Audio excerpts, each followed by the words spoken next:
August 18th, 1985. Wealthy San Francisco socialite Muriel Collins Barnett enjoys the company of other passengers aboard a luxury cruise liner. For Muriel, this has been one of countless lavish vacations she has enjoyed, exploring beautiful parts of the world in high-class luxury. But little does she know, this will be her final voyage. In less than 24 hours, Muriel's smooth sailing life will hit rocky seas. In the shadow of this horrific murder unfolds the story of a jilted lover, a last will and testament, and greed.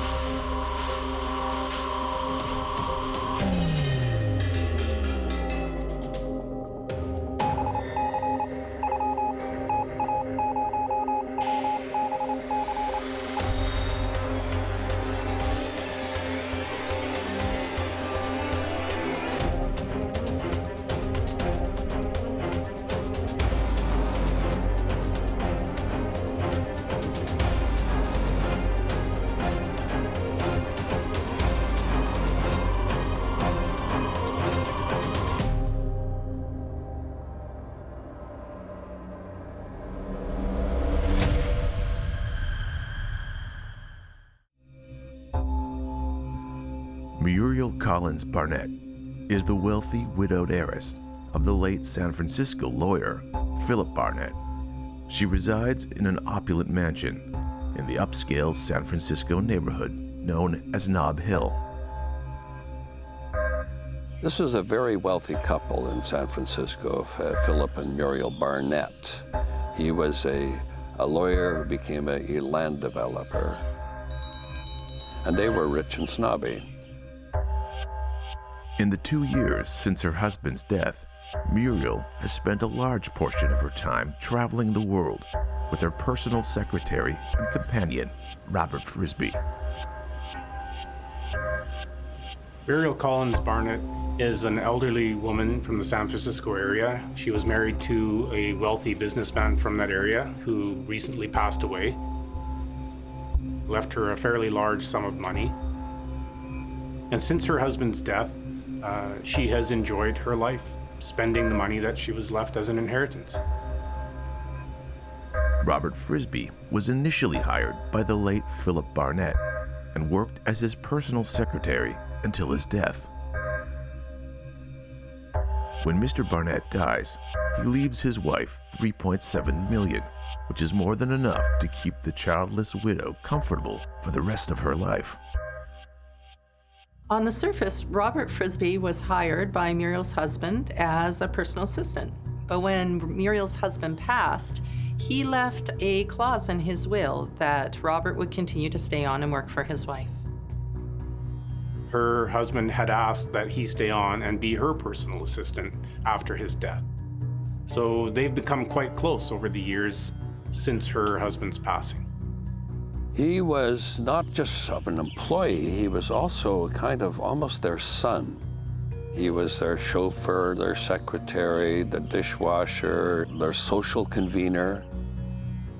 Although always a heavy drinker, Frisby begins to drink even more after the passing of Mr. Barnett. He enjoys his time with Muriel. Getting to travel and enjoy the finer things is a plus for him. He's surprised that he is not set free with a legacy endowment from Philip. Instead, Frisby is instructed by Philip Barnett's will to be passed on to continue employment with Mrs. Barnett. This is an ideal situation for a crime novelist. You have these rich socialites. They have more money than they know what to do with, living the dream, traveling all around the world, going to these exotic, beautiful places, and then this man who's almost forced to work for them, being dragged along with them. There's got to be some resentment building there. Muriel is more and more dependent on Frisby as time goes on. After falling and sustaining a minor neck fracture, she relies heavily on him to assist her in her day-to-day needs. Once she's feeling better, Muriel decides to go on a trip, taking Frisbee with her. Muriel even goes as far as making extensive plans for a series of trips where she and Frisbee will travel around the world for more than half the year. But another health setback strikes the pair when Muriel and Frisbee are on tour in Europe. After only 3 weeks abroad, Frisbee suffers 2 grand mal seizures and is hospitalized. The two fly back to San Francisco, where Frisbee is ordered to rest for 6 weeks. He is also prescribed the tranquilizer Librium. Things aren't always smooth once Muriel's husband passes away. It seems that one of them or the other, either Muriel or Robert, is always getting sick or getting injured, and it seems that quite often alcohol plays a role. After he started feeling a little better, they resumed their trip and they continued traveling together. After some rest, Frisbee agrees to join Muriel on a cruise up the Pacific coast. Muriel spares no expense and books the two of them in a premier first-class penthouse cabin. The idea was this might be the last great spectacular cruise, and so she rented the most expensive suite on this cruise ship. It comes with caviar, champagne on ice, a fully stocked bar. This isn't just your average little cabin on a cruise ship. Cruise ships are divided into multiple classes of cabins. The top class of cabin is reserved for ultra elite, very wealthy people. They're very expensive, very opulent, quite large rooms. Although he is impressed with the beauty of the luxury suite, Frisbee's frustrated that Muriel demands he stay in the suite with her rather than have his own quarters. While on the cruise, Muriel and Frisbee make friends with Mr. and Mrs. Bygart, a couple also in the first-class cabin. It becomes customary for the foursome to meet every day before dinner for cocktails and appetizers. Muriel and Robert spent time with people of their own kind on the upper-class decks of the cruise ship. By all accounts, seemed to be quite friendly with one another.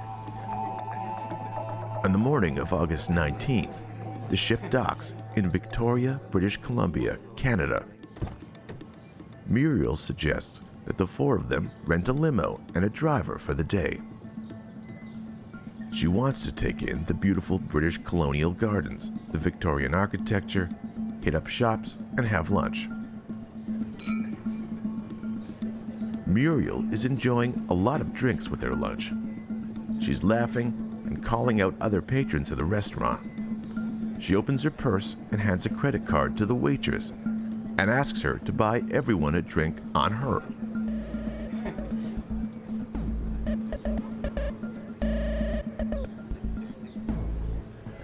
The foursome arrive back at the ship before the 4:30 p.m. departure deadline. Even though there were a few awkward moments, they all seem to have enjoyed their day sightseeing and shopping. Robert Frisbee is noticeably an outsider, as he is still in the employment of Mrs. Barnett. Michael, the ship's penthouse butler, sees the pair heading to their suite. He takes the bags from Frisbee as he opens the door to their room. Muriel, still having a great time, twirls by Michael and accidentally drops her purse. A large wad of cash rolls out without her noticing. Michael is surprised at the amount of cash she's carrying around with her, and he's even more surprised that she didn't notice it drop out of her bag. He hands the wad of cash to Muriel, who simply laughs. Frisbee hands her a drink while she smiles and leads Michael out the door.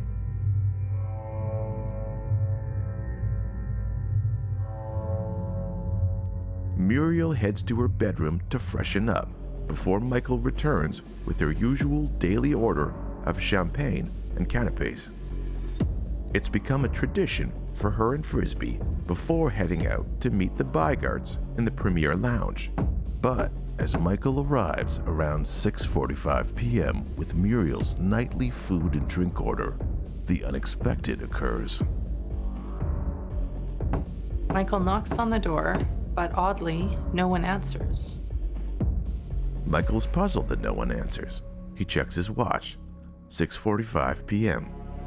He knocks again and leans in to listen at the door. He hears shuffling and then the door being unlocked. It's slow and sounds like a person is fumbling. And after a few moments, the door opens to a confused Robert Frisbee who stands there, dazed. As he steps inside, Michael is struck by the horrific scene. Blood splatter is all over the room. In front of him on the bed is Muriel's lifeless body.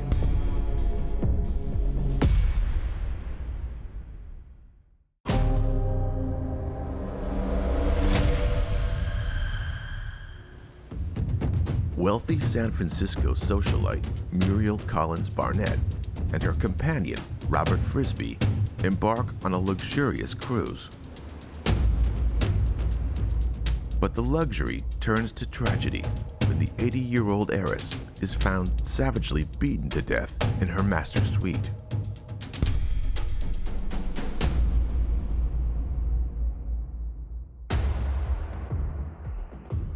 When room service opens the door to deliver their champagne and canapes, they're greeted by Robert.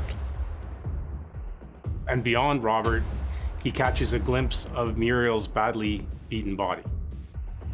This is so strange because in this case, Muriel's body was actually found in her suite. She was crumpled on the bed, lying face down, and had clearly been beaten about the head.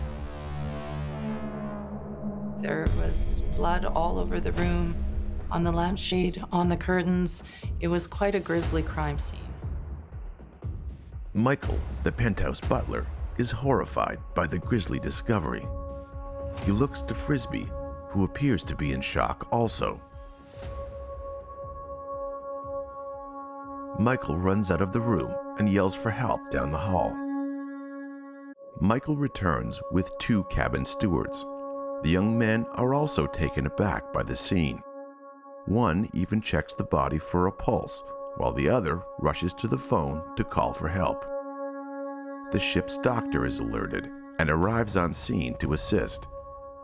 By now, the commotion has drawn the attention of other passengers. Soon, the hallway and entryway of the penthouse are filled with other guests, peering into the suite. Muriel's friends, the Bygarts, also hear the commotion from their room down the hall. They're already dressed for the dinner plans that they and Muriel had made earlier. The master bedroom is a grim sight. Muriel is face down and hunched over on the bed. Blood has now pooled around her. The doctor carefully but briefly examines Muriel. Muriel is pronounced dead. The small group of other passengers that formed are shocked. Word of the senseless crime spreads very quickly among the high-end first-class cabins. The ship's captain arrives at approximately 7 p.m. and goes over the scene. It's clear to everyone the injuries she sustained are fatal. She appears to have been bludgeoned in the head. Her forehead is a mess of blood and bone fragments. Injuries caused by blunt force objects are catastrophic, resulting in massive blood loss. They can create huge pools of blood underneath a victim. Blood can be seen sprayed on walls and ceilings. A lot of information can come from just a few drops of blood. Where a person was standing when they were struck, where the person that was doing the striking may have been standing.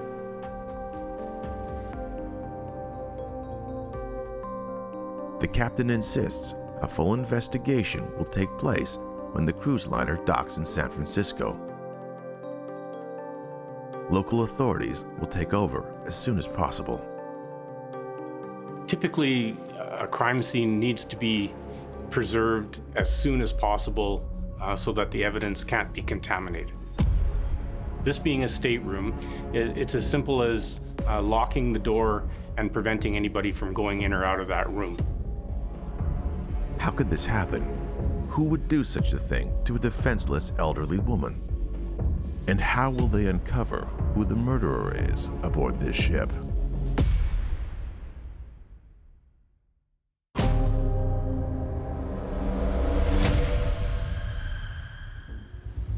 Wealthy San Francisco widow Muriel Collins Barnett is on an opulent cruise.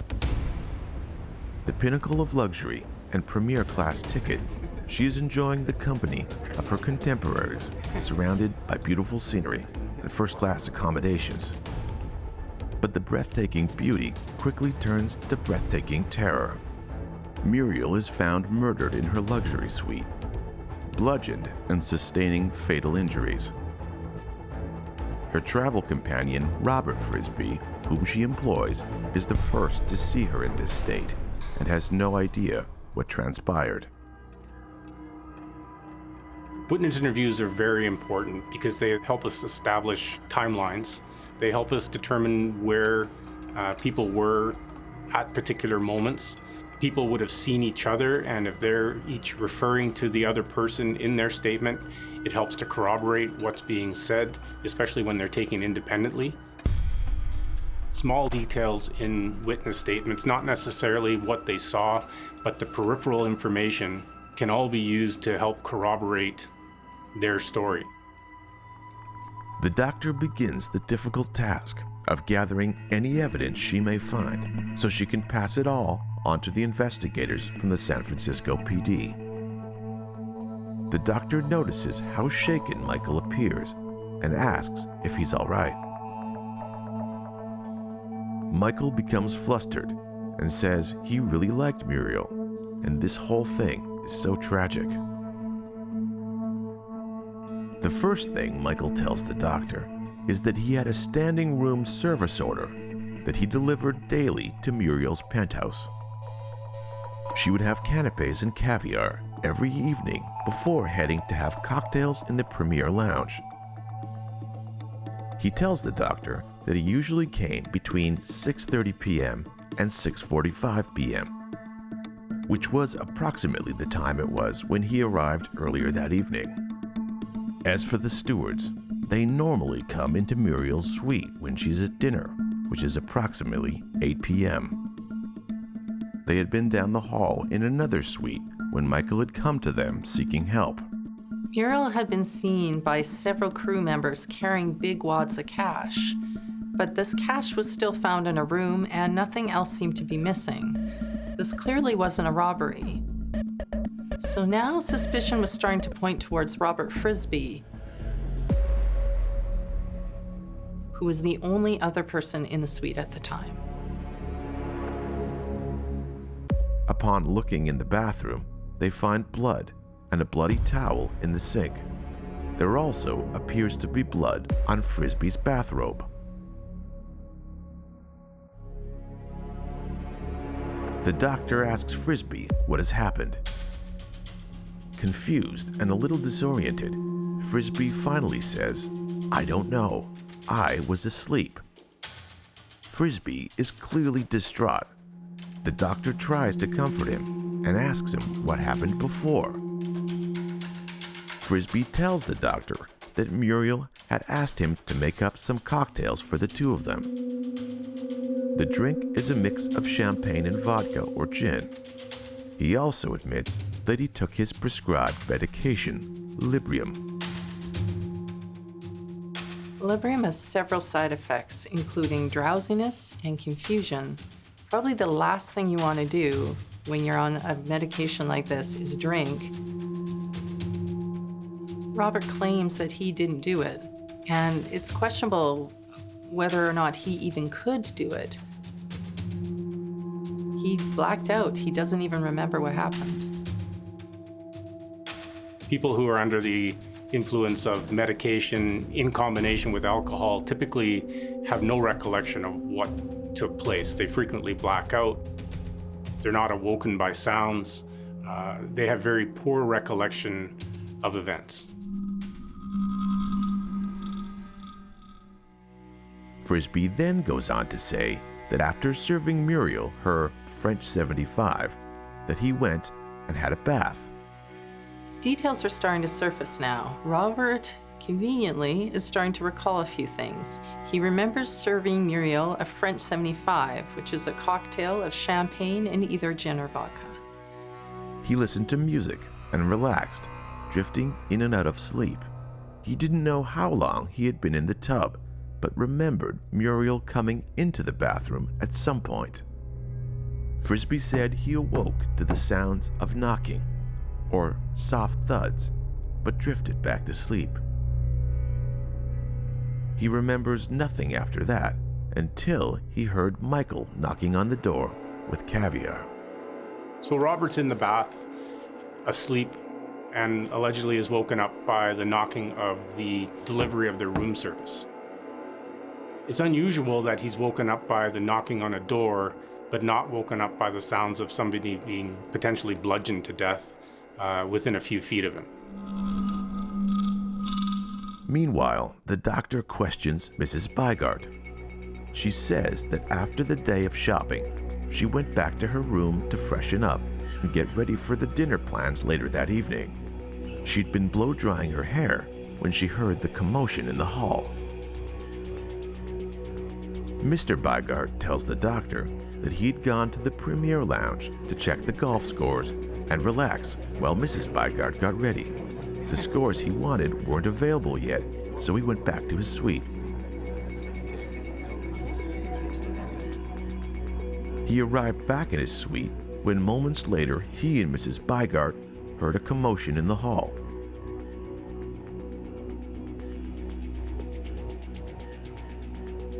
They went to investigate and saw Michael, the butler, running frantically down the hall. The doctor examines Muriel's body a little closer. She believes that Muriel sustained 4 more blunt blows to the forehead, meaning Muriel saw her attacker. She looked into their eyes before succumbing to her injuries. Because the blood has not yet congealed, the doctor believes the attack must have happened shortly before 6:45 p.m. One of the stewards, who was in a nearby suite, tells the doctor and captain that he heard unusual banging noises earlier at approximately 6:30 p.m. He says he thought they sounded like they were coming from penthouse number 6, Muriel's suite. Shortly after Muriel is pronounced dead, Robert Frisbee makes 2 phone calls, one to London, but doesn't reach anyone, and the other to San Francisco, where he reaches Daniel Kazakis. Daniel Kazakis is Robert Frisbee's lover. This man is left alone all the time in San Francisco while Robert is out traveling with Muriel. So over time, this resentment and tension is built up in the relationship. He liked to call himself the Reverend Dan Kazakis, and he had a mail-order divinity degree and would wander around town wearing a cross big enough you could crucify somebody on. And he was a bit of a racist too. He's an oddball fellow, but they were a couple. Frisbee says only a few words to Kazakis, and then seems to be overcome with emotion. He hangs up and begins to cry. The captain notices that there appears to be blood on both a champagne bottle and a whiskey bottle in the bar cart by the bedroom door. Once the autopsy is done, the medical examiner reveals that Muriel died from blunt force trauma. She was struck at least 4 times in the front of her head with a heavy object, which now the police are believing is one of the alcohol bottles that was found in the suite. Our blood naturally coagulates, it clots. That's what stops us from bleeding from a small cut after a short period of time. So when you lose blood in large quantities, that same process takes place outside the body. So basically it's the blood becoming gelatinous and drying up, and that helps give an indication as to the time of the occurrence. News of the grisly murder makes its way throughout the luxury ship.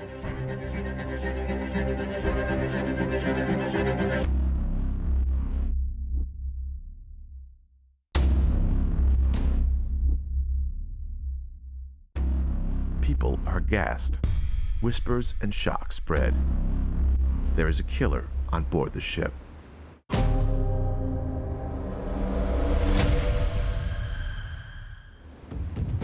Wealthy San Francisco widow Muriel Collins Barnett likes to enjoy the life of luxury. Living out her golden years traveling the world with companion Robert Frisbee and taking in the sights of the world's most beautiful locations. A picture-perfect vacation for a picture-perfect life. When tragedy strikes, a violent and cold-blooded end to a life of opulence. What could this sweet elderly lady have done to deserve such a vicious end? No police investigation occurs until the luxury cruise liner docks in San Francisco. Inspector Klotz from the San Francisco Police Department arrives. Inspector Klotz and his officers meet with the captain and doctor, who bring him up to speed on the events so far. Inspector Klotz interviews the Beigarts, who talk about the events of the last day they saw Muriel alive. The premier lounge bartender vouches for Mr. Beigart being there during the time of Muriel's murder. He had ordered a drink and was watching sports highlights. Numerous other patrons saw him as well.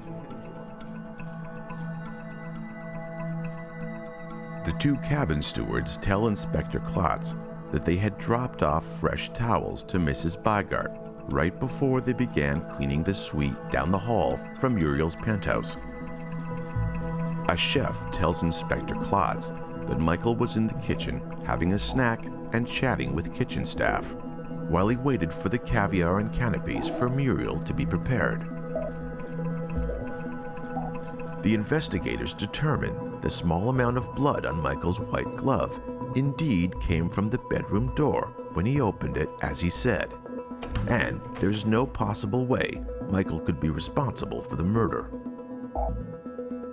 They also determined that the weapon or weapons were most likely a full bottle of whiskey and a full bottle of wine. Both had blood on them and appear to have been wet and then wiped. Forensic evidence really refers to anything that can be analyzed scientifically, whether it's a fingerprint or a fiber of hair or a follicle of hair. That's all something that could be scientifically examined, and a determination can be made as to who owns it or where it came from.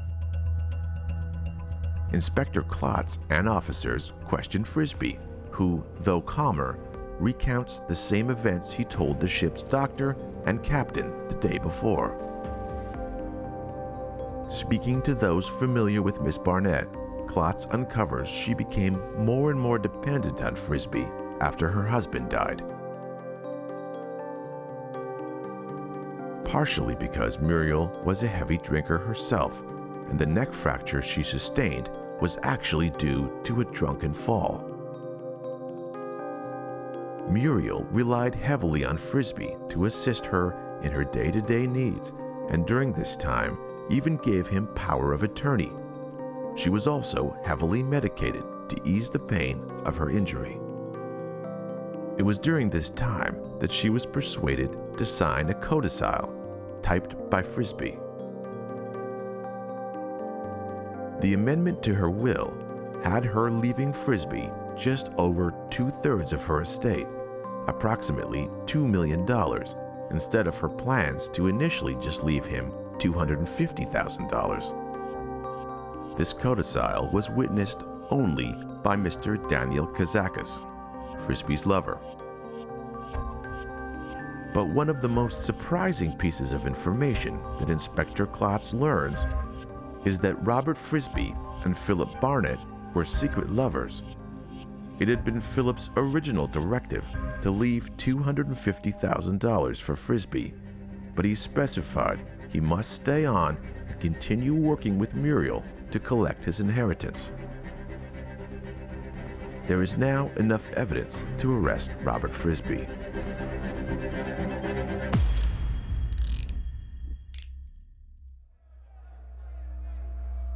Frisbee is detained for 1 year while he awaits trial.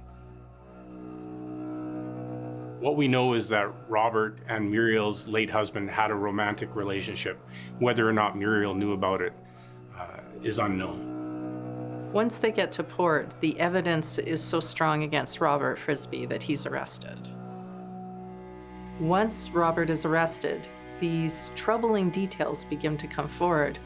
Primarily, that Robert wasn't just Muriel's husband's personal assistant, they were also lovers. They had a relationship. As he was in his later years, he approached Robert Frisbee and sought a sexual relationship with him. And of course, Frisbee complied. He complied with everything the great man asked for. There was some dispute at the trial as to whether or not that relationship occurred, but the in-house maid, whose name was Connie DeLuca, testified there's no question about it. She's seen them together. And then there's the will. Now, mysteriously, it's been changed. Unlike Philip's original directive to leave Robert $250,000, which is still pretty generous, now he's being left millions. While in custody, Frisbee spends his time writing a novel he feels will be a bestseller. The book also contains some autobiographical elements of his life. The novel also features odd elements of fantasy.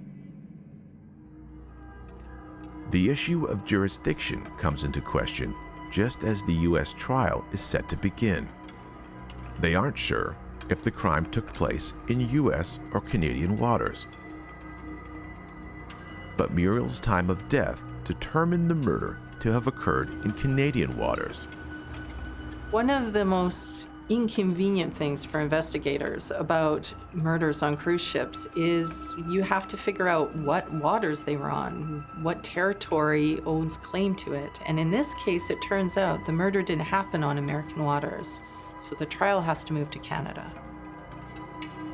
So once the details of the crime became apparent and that the crime occurred off the coast of Canada, it was determined that Canadian law would take precedent and he would be tried under Canadian law. Robert was then extradited to Canada to face murder charges. The death occurred on the cruise ship as the ship was leaving Victoria and going through the Strait of Juan de Fuca, which actually borders, the border between Canada and the U.S. runs straight down the middle of that strait.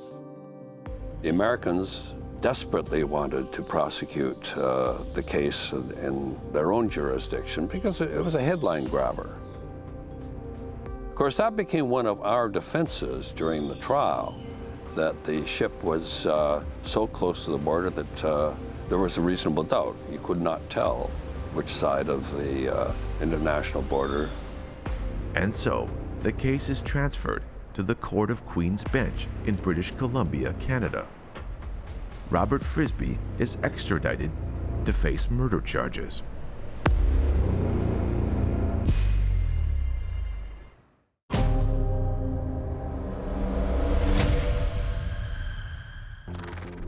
Wealthy San Francisco heiress Muriel Collins Barnett is savagely and brutally beaten to death aboard a cruise ship headed up the Pacific coastline.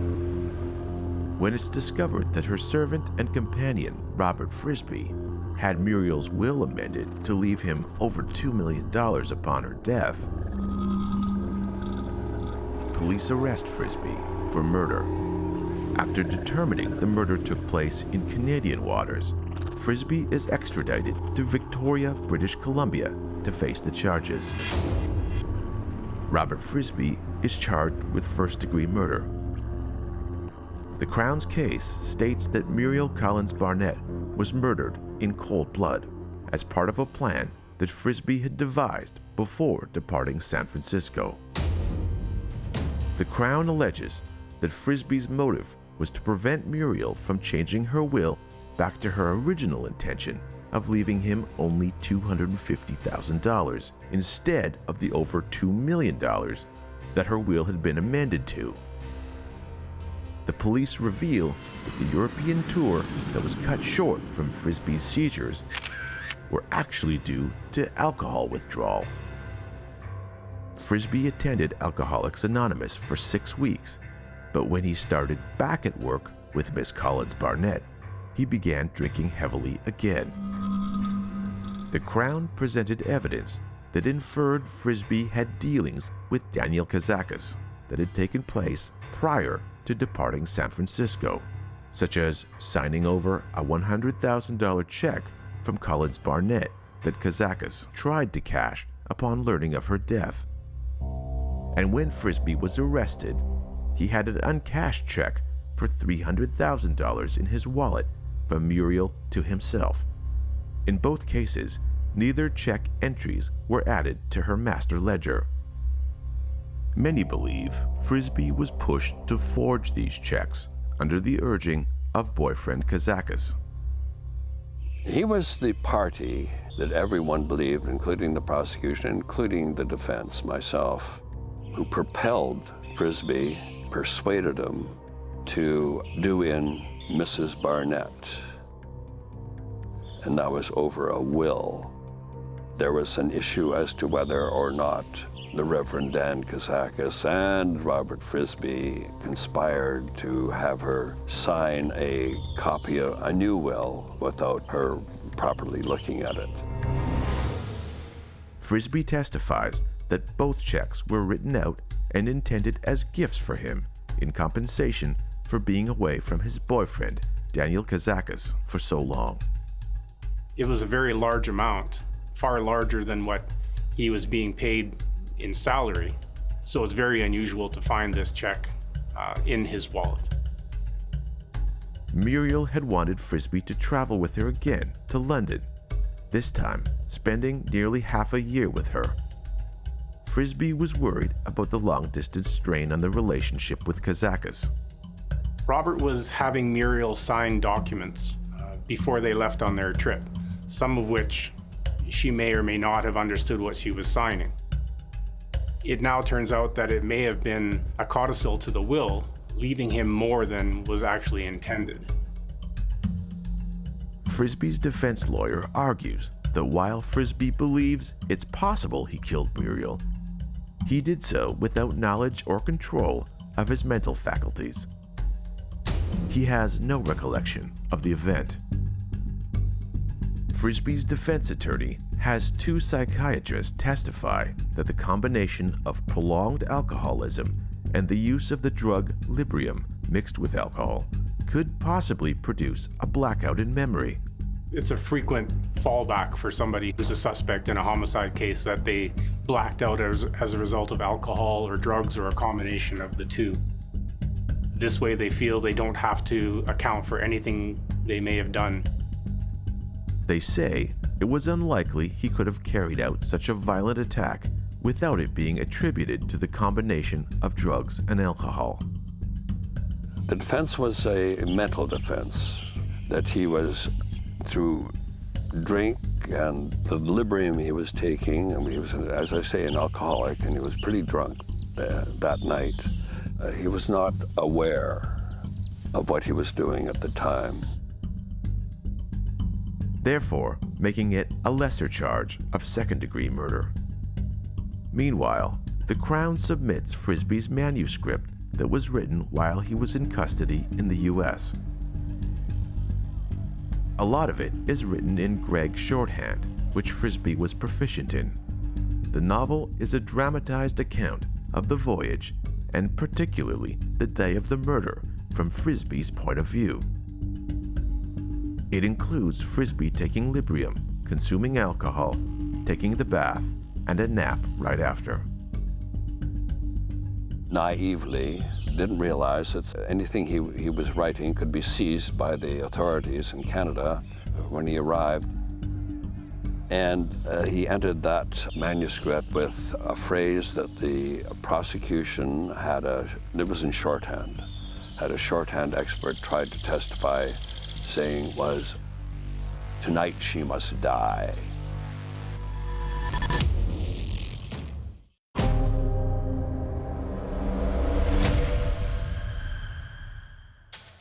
While Robert was in custody awaiting trial, he was writing a novel or a novelette in which he was describing essentially the cruise that he and Muriel had been on.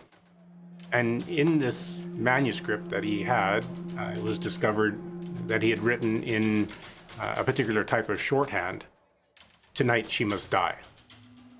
Now the Crown took that as his indication that this was when he was going to murder Muriel.